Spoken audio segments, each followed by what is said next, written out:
एक झोंपड़ी के भीतर एक गर्भवती औरत दर्द से तड़प तड़प कर दम तोड़ रही है। और ठीक उसी झोंपड़ी के बाहर उसका पति और उसका ससुर बैठकर आराम से भुने हुए आलू खा रहे हैं। वो अंदर झांकने तक नहीं जाते। जाते हैं क्यों? क्योंकि उन्हें डर है कि अगर कोई अंदर गया तो दूसरा ज्यादा आलू खा जाएगा। क्या कोई इंसान इतना क्रूर, इतना संवेदनहीन हो सकता है कि अपनी पत्नी के कफन के पैसों से शराब और कबाब उड़ा दे?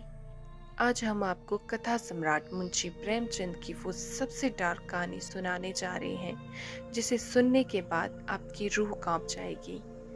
स्वागत है आपका। वीडियो को अंत तक देखिएगा क्योंकि आज इंसानियत शर्मसार होने वाली है। यह कहानी है एक बाप और बेटे की, घीसू और माधव। ये वो लोग हैं जिनसे पूरा गांव नफरत करता है। क्यों? क्योंकि ये कामचोरों के सरताज हैं। अगर एक दिन काम करेंगे तो 3 दिन आराम करेंगे। घर में फूटी कौड़ी नहीं है। बर्तन के नाम पर 2-4 मिट्टी के घड़े हैं। लेकिन इस नर्क जैसी जिंदगी में भी माधव की शादी हो जाती है बुधिया नाम की लड़की से। बुधिया बहुत मेहनती थी। वो पीस कूट कर इन दोनों दरिंदों का पेट पालने लगी।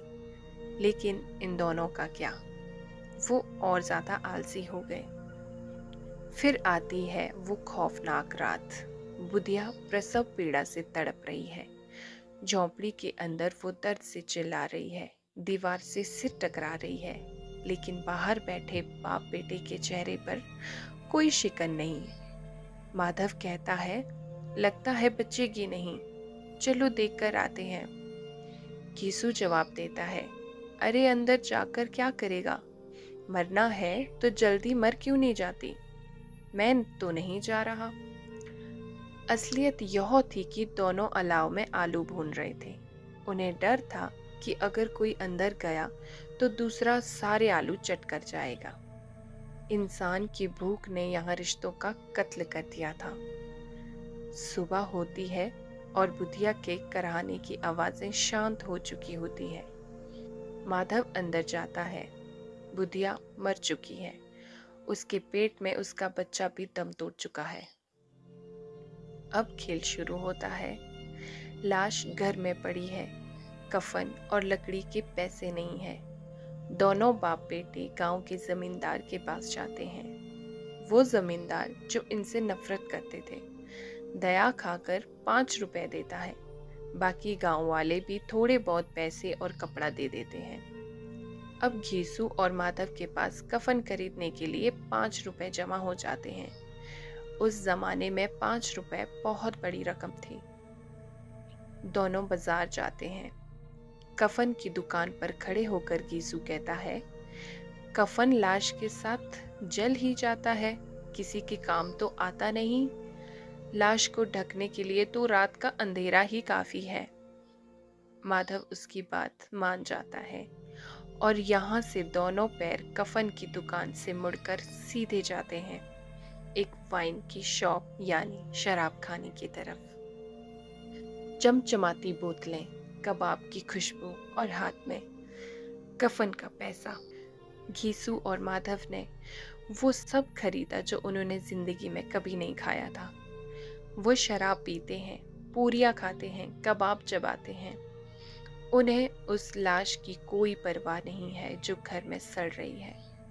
नशे में धुत होकर माधव रोने लगता है, दादा, वो बेचारी स्वर्ग जाएगी, उसने हमें इतना अच्छा खाना खिलाया। घीसू हंसकर कहता है, हाँ, वो स्वर्ग ही जाएगी। उसने अपनी जिंदगी में किसी को नहीं सताया और मरते मरते हमारी जिंदगी की सबसे बड़ी इच्छा पूरी कर गई। अगर वो स्वर्ग नहीं जाएगी तो क्या ये मोटे जमींदार जाएंगे जो गरीबों को लूटते हैं? हद तो तब हो जाती है जब पेट भरने के बाद बची हुई पूरियों को वो एक भिखारी को खाने के लिए दे देते हैं और शान से कहते हैं, लो खा लो और उसे दुआ दो जिसका यो पैसा था। इसके बाद दोनों शराब खाने में ही गाने लगते हैं, झूमने लगते हैं और अंत में बेसुध होकर वहीं जमीन पर गिर जाते हैं। दोस्तों, मुंशी प्रेमचंद की यह कहानी हमें झकझोर कर रख देती है। पहली नज़र में घीसू और माधव आपको विलेन लगेंगे, जानवर लगेंगे, लेकिन गहराई से सोचिए, उन्हें जानवर किसने बनाया? उस समाज की व्यवस्था ने, जहां दिन रात हार्ड मास मेहनत करने वाले किसान भूखे सो जाते हैं और जमींदार ऐश करते हैं। घीसू और माधव ने सोच लिया था कि जब घिस घिस कर ही भूखे मरना है तो मेहनत करें ही क्यों।